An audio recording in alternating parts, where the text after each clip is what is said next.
Hello, everyone, and welcome to today's webinar. My name is Anna, and I'm with the New Mexico Small Business Development Center. Today, we have Eddy Mindlin joining us, who is a SCORE mentor and outreach coordinator. Eddy is an author, public speaker, and sales coach, and will be presenting 3 steps to attracting and retaining customers. Thank you, Eddy. We'll be using the Q&A function to take questions and welcome attendee participation. So don't hesitate to ask us any questions you may have. We will answer those questions at the end of the webinar. If you have any questions for me, you can go ahead and put those in the chat function. If you have any technical issues, I can help you with those. The New Mexico Small Business Development Center is strongly encouraging all New Mexico small businesses to learn about cybersecurity risk and to make sure they're taking actions to protect their data, especially from ransomware. We have a series of pre-recorded, on-demand webinars available on our YouTube channel to view anytime. I'll send those links through to you via the chat function as well.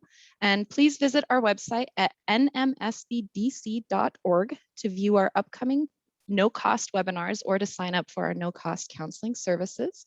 Thanks so much again for joining us. And without further ado, I will hand it over to you, Eddy. Thank you very much. I appreciate it. And welcome to everybody. And I hope everybody gets some good ideas from my talk. That's really what I want anytime I give a talk, is at the end of it to everyone to leave and say, wow, I learned some specific things that can help me. So that's what I'm going to do. So the first thing I want to talk about is practice and preparation. And you're probably looking at these two people and thinking, what do they have to do with sales? Well, the person on the left is Peyton Manning, which hopefully most of you know, very famous quarterback in the NFL. And the lady on the right is a lady named Pat Summitt, and she was a famous basketball coach at the University of Tennessee for many years. And I want to read to you specific quotes that they have because they directly correlate to sales. So what Peyton said is, I never left the field feeling I could have done more to prepare, and that gives me peace of mind. So he talks about being prepared. And then Pat Summitt, the lady on the right, her quote is, most people get excited about the games. I have to get excited about practice because that's my classroom. So what I want you guys to know, that this is exactly the same thing as sales. A lot of people think, oh, I'm in sales, and really it's just kind of important when I'm in front of the customer and giving my pitch or whatever. And I want you to know that's not the case. Every email that you send out, every letter that you send out, every text, everything that you say, you must be prepared for. You must practice, just like you're an athlete. So this is what these famous athletes and coaches have done their whole career. And you, as if you're a salesperson, or if you're a manager, or if you own a business listening to this, each of your salespeople, or you, if you do that, need to practice and prepare for everything that you do. So I'm going to talk about the art of selling. And that's really what I like to help people understand, is there's an art to being a great dancer, being a movie star, being a great sport, athlete, and there's also an art to selling. The importance of a coach. Think about this. Every famous athlete, every dancer, basketball player, whatever it might be, all these people have coaches. Why do they have coaches? They make millions of dollars a year. Who in the world would think they need a coach? The reason is they always want to get better, and they cannot see what they're doing wrong. So they know the importance of a coach, and every successful salesperson, I should say most successful salespeople, have mentors, have coaches that they work with on somewhat of a regular basis. And I would highly suggest that you or anybody in your organization that is selling has a mentor, a coach to bounce ideas off of. Because again, we cannot see what we're doing wrong. Let's see. So we're going to talk about sales, and this is a cute little picture about a customer, meeting a salesperson. But we want sales to go up. A lot of people think that sales is about adding new customers and doing more with new or existing customers. But a huge part of sales really is retaining clients. We all know that it takes a lot more energy and literally a lot more money spent to get a new client. So we don't really want to lose clients. Of course, it's inevitable. We're going to lose some, but the fewer we lose, the better. So think about sales coaching and working on your sales as, yes, adding new clients, getting more, but also retaining the clients you do have. Most people in sales and just in general in the world don't ever invest in themselves. And I don't mean financially, although that is a little part of it, but most people do not have the ability psychologically to look in the mirror and say, how can I improve? And I can promise you that's what every great athlete does. That's why they want coaches. That's why great salespeople want coaches, because they take action and they actually invest in themselves and they work on themselves. So these are, some salespeople sitting around talking and kind of pondering what they're going to do and, what's the next move to make. I'm going to talk to you specifically today about 3 specific ideas. There'll be a lot of subcategories that I'll go through, but I'm going to talk to you about organizational skills.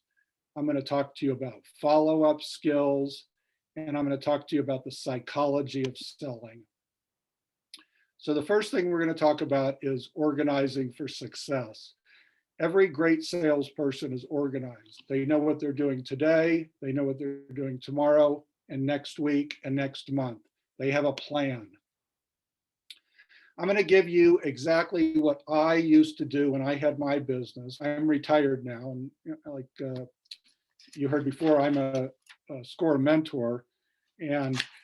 But when I had my business, this is how I did it. Now, I want to make sure you understand this is not how I suggest you do it. It's just one idea. I don't care how anybody gets organized.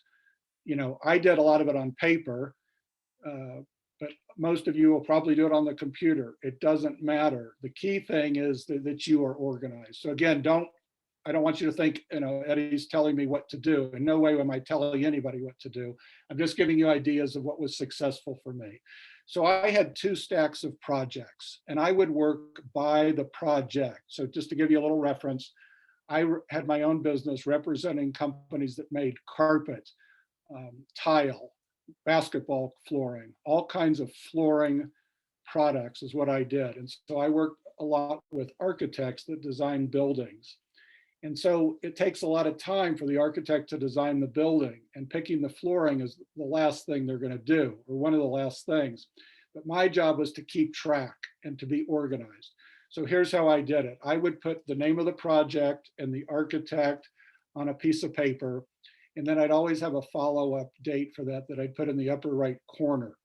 So the bottom stack that I kept in basic, if any of you are old enough to know what in and out baskets are.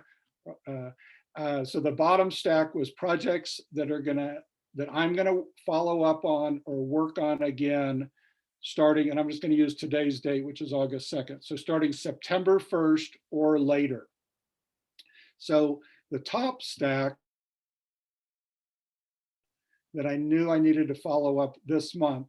And then basically, some of you may have heard of the sales funnel, and that's basically what I'm doing here, is I'm funneling these projects down to a specific date when I'm going to call on somebody. So the top stack, I would review each of these projects at the end of every week and decide for the coming week which ones I was going to follow up on. The bottom stack, which was for projects in the future, I reviewed each month. And when a project said, for example, October of 2021, when it got to be October, then I would move it to the top stack. I had a calendar, a real old-fashioned calendar. Again, a lot of you will do things differently, but that was for my actual appointments out of my office. So I kept track that way with the actual calendar. I also had a system. And by the way, the word system is really important. And I always say to my clients, the system is the solution. So you don't have to adopt my system, but you must have a system for organizing, following up that we'll get to, that works for you. So I had a system on my calendar where when I needed to take something with me to an appointment, I would write it down on the calendar and then I would actually circle it. So that was my way of keeping track of that. I had a weekly to-do list. So I had a piece of paper and a little folder, and these were mostly phone calls. So these were the phone calls that I was going to follow up on, and that was part of my organization, my organizing. And that would correspond to one of those pieces of paper that I was talking about. So if I needed to follow up on project A, I would have all my notes on project A, on that piece of paper. And then for the week of August 2nd, it would say, follow up on project A or call this specific person. I had a database, so I kept all my names, addresses, phone numbers, all the people that worked at a company, so I could quickly find people. Because knowing people's names when you see them again and again is so important. In fact, the most important word to anybody is their name. You can be at a party, you can be anywhere, and if somebody says your name, you're most likely, they will get your attention, even if they're not totally paying attention to you. So you got to have a good database. Plan at night or on the weekends. I learned this early in my career that when you wake up and you get to work, a lot of people sit around having their first cup of coffee and spend an hour kind of figuring out what they're doing for the day. If you do that, you're pretty much already behind. So do your planning at night and on the weekends.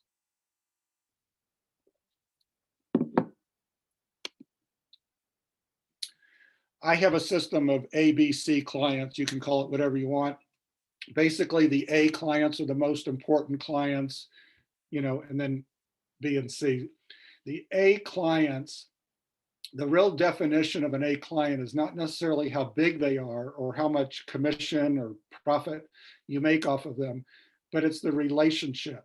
So if you have what I call an honest relationship where they value you and you value them and you trust each other, that's an A relationship. And those are hard to come by. A lot of clients don't care about salespeople. They don't care anything about us. They don't care, they just don't care. But then you'll find some clients that really do care about you. And those are the ones that you can have that A relationship with. And most businesses, that fluctuates a lot, but people think, oh, I need, 1,000 customers or whatever. You really don't. In most businesses, if you have 40 to 50 really good A customers, you can make a good living. The B customers, are good customers. You're trying to get them to move to A. The C customers are more transactional, where you do, one or two projects, a year or, throughout your sales career with them. I think it's important to have honest conversations with your clients and kind of let them know that you value them very much, and just tell them that you have these lists and that you want to work hard to earn their trust so that they can become an A client. And remember, in selling, it's all about the customer. It's nothing about you. So your job as the sales professional or the owner of a business is to work hard to earn their trust. But I think it's important to have these conversations with them. Being efficient is so important. If people ask me, or when they ask me what made me successful in my business, I told them that I was highly efficient by doing the things we've already discussed, and other things. So making good use of your time. Don't do things that are wasting your time. And try to talk to your coworkers or other people to try to find out maybe what is not working, because you really want to concentrate your efforts on what is working. One of the best compliments I used to get is people would say, you don't seem to work that much. And I love that, because I would go to the gym or play golf afternoons sometimes. And it's because I was highly organized. And that's really what I want for each of you. Next topic is follow-up. And one of the important things about follow-up is not try to guess. And let me say this, that I've made every mistake that can possibly be made in sales. And my whole thing as a volunteer mentor with SCORE, and if any of you want to follow up with me or with SCORE or the SBDC to have a mentor, we're happy to help you. So my goal is to make it so that you guys make fewer mistakes than I made. So I used to try to guess when an architect or a building owner would want me to call them back. And that's a bad thing. So because then I would end up bugging them. So the best way to approach that for follow-up is literally just ask them, when would you like me to follow up with you? And it doesn't matter whether they say next week or 6 months from now. If you go back to the organizational things we talked about, you'll recall that you can put something on that piece of paper that says 6 months from now. And most salespeople, again, will not do this. I promise you. In fact, I tell people that if they follow the things that I suggest, they'll be in the top 10% of salespeople nationally, because it's not that difficult if you just do these things. Stay in touch with everyone. You never know where you're going to get a lead, who's going to buy something from you, who's going to refer you. So stay in touch and do your best to stay in good terms with everyone. And even if someone will never buy something from you, they may be a good source of referrals. So keep that in mind. Be one step ahead of the client. And what I mean by that is, I'll just use an example of the carpet industry. So I would have general contractors or flooring contractors or hospitals or churches or whatever, waiting for their carpet. And I would tell them, when it's going to arrive and when it's going to be installed, and depending on the project. The last thing you want one of your customers to do is to have to take their time, pick up the phone, call you and say, hey, when's my carpet going to get here? When are my whatever you sell? When is it going to be here? What's going on? So you stay ahead of them because they have a million other things to do. And if you can make it so that it's seamless, the relationship between you and them, and you're always keeping them posted, they're going to love that. Be prepared. Again, we talked about that earlier with Peyton Manning and Pat Summitt, is know exactly what you're going to do on every sales call. So these pieces of paper that I talked about earlier, where you have your notes on specific projects, when you're finished with that sales call, then you make your notes for the next time. So when I see this person again next week or 6 months from now, I know what I'm going to talk about. And as things come up in the interim that you want to tell them, you put it on your list, because when you go see somebody, you want to talk about 3 or 4 specific things, and that's it, and be organized. Most of you are familiar with the 80-20 rule, which is basically 20% of your income or your sales are going to come from 20% of your customers. So 80% of your business will come from 20% of your customers, which is true. The other thing I want to tell you, which happens a lot, is the opposite. I shouldn't say the opposite, but another way of looking at this is 20% of what you do as a salesperson will account for 80% of your success. So I kind of mentioned this a little bit earlier, is think about the things that really are working and think about the things you're doing that are not working, so that you try to minimize things so that you're not wasting your time and doing things that are not productive, whatever that may be. I want to tell you quickly about a big project that I sold by staying in touch with people, and I want all of you to be able to do this as well. So there was an architect that I had known for many years. I had constantly stayed in touch with them. I had made a minimal amount of money by working with them. And then this is after literally like 10 years of staying in touch with this person.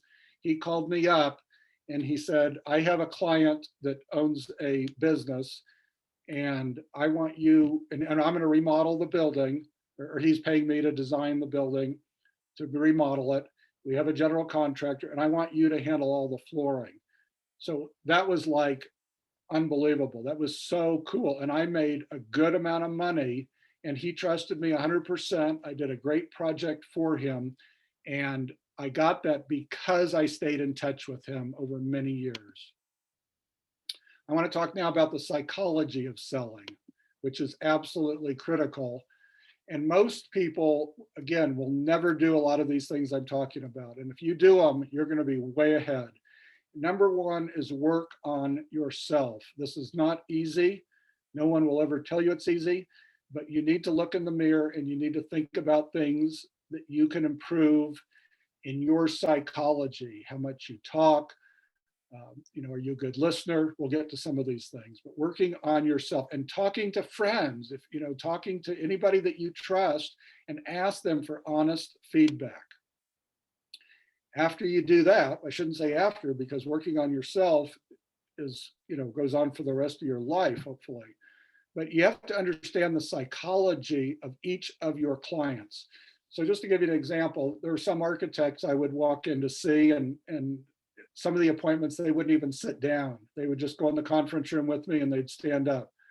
Well, I'm very observing and perceptive. And I realized this person doesn't want me to take a lot of their time. They don't want small talk. They want me to get to the point, show what I have, and get out of their way. Now, other people will sit down and spend an hour with you, and they want to tell you about their life, and they want to ask you about your life, but some people won't. So try to figure out each person's psychology. How much do you talk? Again, I by nature have no problem talking. So I have learned and I have worked on being a better listener. I have worked on not talking too loud. I have worked on not interrupting people. I have worked on smiling more. I call it the 10% smile. So when you're just sitting there listening to somebody, you don't have to make a big smile, but just make your mouth into what I call just a little smile, and it really goes a long way. Be aware of your body movements, what you're doing when you're sitting there listening to somebody. Eye contact is important. Listening and hearing, we all know there's a huge difference to that. We all hear sounds all the time, but how well do we really listen and pay attention to what other people are saying? This is fascinating that the best listeners in the world are the most well-liked. It's not the big talkers, it's the people that listen very carefully. A lot of people think in sales they have to talk a lot. I used to think that. Of course, I made that mistake many times. But the reality is the best listeners do the best. Listen without the intent to respond. And what I mean by that is we are not interviewers. We're not on TV. We're not doing and interviewing people on TV. We are listening just to gain information. So don't feel like you have to respond to everything somebody says. Just listen, take notes, but don't think that you have to respond all the time. So of course, taking notes is the next thing. And that's what really helped me keep my mouth shut, which is a nice way of saying, shut up, Eddie, because I had to do that. And so I took notes on what they were saying. So the way I did it is I rarely would interrupt. I would just make all my notes. And then again, I had a system of putting a little circle to the left of something I wanted to ask them about based on what they had told me when they stopped talking. Now, here's another thing is when someone stops talking, don't feel like you have to start talking immediately. Give them a couple seconds to make sure that they're finished and then go from there. And I use this when I'm in person, so it's a little difficult on the computer, but basically what I do when I'm in person is I have two people stand, let's say 10 feet apart, and then they pretend or I'm one of the people, and then the other person, I pretend like they're a co-worker. And so I ask them to approach me and we walk past each other like we're saying good morning. And so the first time we walk by each other and we just say good morning and keep going. And the second time I do it is I kind of put my hand out. I say good morning and I put my hand out. I go, hey, how are you doing? I know you weren't feeling well last week. How's everything going? And the point I'm making is that shows sincerity. That shows that I really care about the person, because we all know that when you just say, hey, how you doing? It's kind of just, a greeting. So try to be a little bit more than that. Let's talk a little bit about communication skills, which has to do with psychology as well. This is a fantastic statistic that while I'm speaking to you Well, anybody's giving you a talk. If you're the salesperson giving a presentation, these are the facts. 55% of what's going on in that room and how people perceive you, trust you, are non-verbal. Your smile, you know, are you fidgety? All these kinds of things are so important. The tone of the voice, which I am far from perfect on, but I have a lot to do on that. But 38% is your tone of voice. Only 7% of what anybody says to another human being is, or what the other person perceives, I should say, or what they hear is the words. So that's a very interesting thing to think about. So I've learned to talk softer. Of course, when I write it up there and I put it up there, I tend to talk a little bit softer, because literally when people talk softer, people have to literally lean forward sometimes to hear you, and they'll pay attention more if you're talking softer. Interesting psychological fact. I used to click my pen in meetings, drove people crazy. I know it. Drives me crazy now when people do it, other people do it. So, and taking notes, like we discussed, is so important. The words "please tell me" are great for anything, for personal, family, for business, anything. It's a non-invasive way of communicating with someone. And I'm going to explain that a little bit more. And in addition to the words "please tell me," I actually now say, "will you please tell me?" And this applies for emails, texts, face-to-face. If somebody says to you, "will you please tell me about your life?" you will tell them whatever you feel comfortable with. And you will tell them nothing personal, most likely, unless you know that person. It's the same thing in business. If you say, "will you please tell me about the project you're working on?" or "will you please tell me how you purchase," if you're in the business of selling computers, you say, "will you please tell me how you've purchased computers in the past?" It's nothing invasive. And salespeople have to be very careful to not cross a line that everybody has, where if you cross that line and become too personal, or people feel like you're asking too many questions, they will never tell you, but they will not like that. So the words "will you please tell me" are very powerful. The word "so that" or the word "because," if you use one of those options, that will help you state the benefit. So again, let's say you're selling computers and you say, I really think that you should buy the computer that I'm talking about here so that your office will run much more smoothly. You'll be able to get things done quicker because of the features of this. So the words "because" and "so that" kind of help you wrap up the sales presentation and helps you state the benefit. And you're probably familiar with features and benefits. So let's take a car, for example. There's thousands of features on a car. I'm not a car person. So most of them I don't even understand. So, but what I really want to know is, what's the benefit in that? So keep that in mind, that it's fine to talk about the feature of a product, but what you really have to talk about is the benefit. I am a juggler, not a professional juggler, but I can juggle 3 objects pretty well. I'm not going to do it here because it's kind of tough on the computer, but you'll have to take my word for it. The point I want to make about juggling is it's something that I know how to do that most people don't know how to do. So it gives me confidence. I would suggest you think about something you know how to do that most other people can't do, and it'll give you confidence.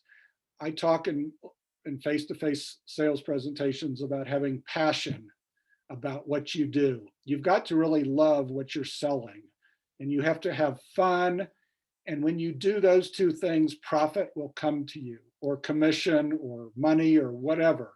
So your goal, number 1 in sales and really in business and life, is to have passion for what you're doing and have fun with what you're doing, and the money will follow. This is really important. I learned a long time ago, and I use the juggling in my presentation, because a presentation without a demonstration is just conversation.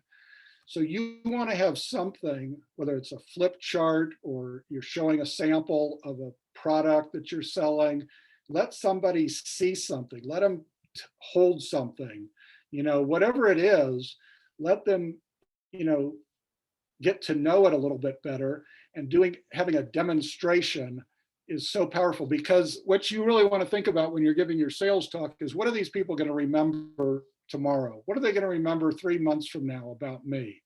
And if you don't have a presentation, if there's no show and tell, and I talk about that a lot, like kindergarten, think about selling like show and tell, they will absolutely remember the things you showed them much more than the things you told them. I'm going to close with this, and then we're going to go to questions and answer, Q&A. Is I grew up in Kansas City. I became an Eagle Scout when I was 14 years old, and I was a tall, skinny kid. So this is kind of a joke on me, but I want to share it with you. So I went to Philmont Scout Ranch, which is in the northern part of New Mexico, and hiked in the mountains for 10 days. Now, I was not your typical rough and tumble, kid that wrestles and, fights and stuff with other kids. I was just, I wasn't that kind of person. So I put on here, scrawny kid survives.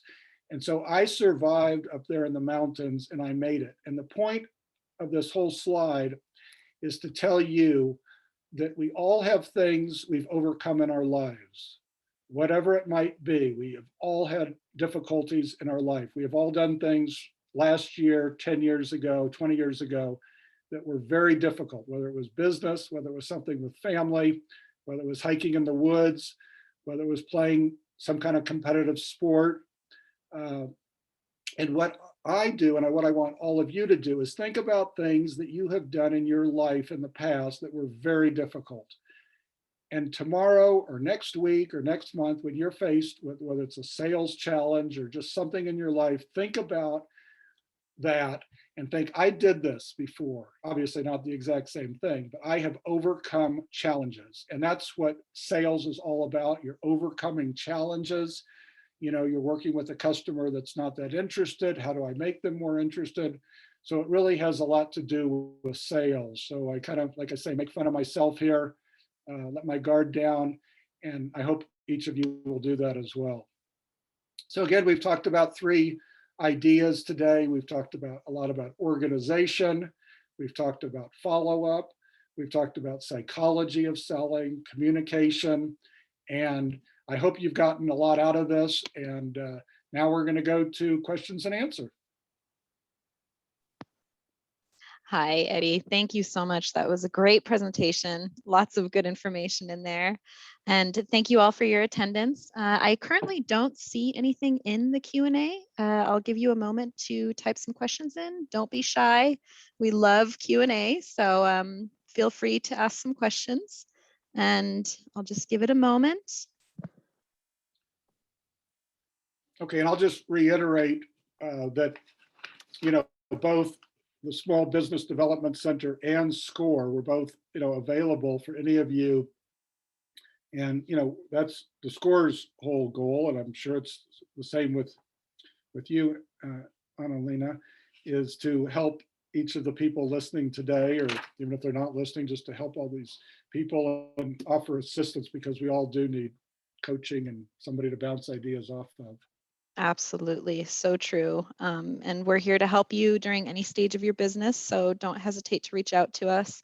I sent through our information in the chat, and it's looking like we don't have any questions, Eddie. So in that case, if did you want to say anything to kind of wrap up?